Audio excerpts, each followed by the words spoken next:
ए से बी तक distance 54 kilometre, B से सी तक डिस्टेंस 63 किलोमीटर। जितनी स्पीड ए से बी तक है उससे 6 किलोमीटर पर आवर बी से सी तक ज़्यादा है, अर्थात बी से सी तक स्पीड जहाँ से 6 किलोमीटर पर आवर अधिक है। ए से सी तक पहुँचने में टोटल 3 घंटे लगे। हमने ए से बी तक स्पीड जो है वो निकालनी है। हम ए से बी तक पहले लेते हैं।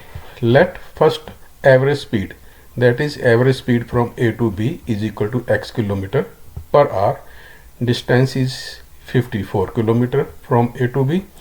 Time taken by the train to cover distance AB is equal to distance over speed. Distance is 54 kilometer. Average speed is x जो हमने लेट की है, तो टाइम हमारे पास आ गया 54 over x. From B to C, average speed of the train B equal to x plus 6 km per hour. Distance 63 km. Time taken by the train from B to C is equal to 63 over x plus 6 hours.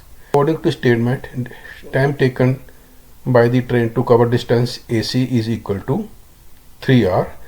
अर्थात A से B तक समय plus B से C तक समय दोनों का total 3 our है। दोनों समय का टोटल जहाँ पर 3 घंटे होगा।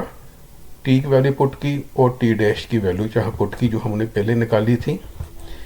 एलसीएम लिया, एलसीएम लेने पर यहाँ से 3 कॉमन निकाला, 3 कॉमन निकाल कर दोनों तरफ से 3 कैंसिल करके हमारे पास जहाँ पर 1 आ गया। क्रॉस मल्टीप्लाई करके हमारे पास एक quadratic equation x square minus 33x minus 108 equal to 0 प्राप्त हुई। इसको फैक्टराइज किया, x की 2 वैल्यूज प्राप्त हुई। पहली वैल्यू x इक्वल टू 36 और दूसरी वैल्यू x इक्वल टू -3।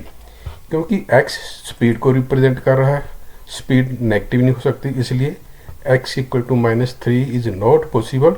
इसलिए a से b तक जो एवरेज स्पीड है वो 36 किलोमीटर पर आवर प्राप्त हुई।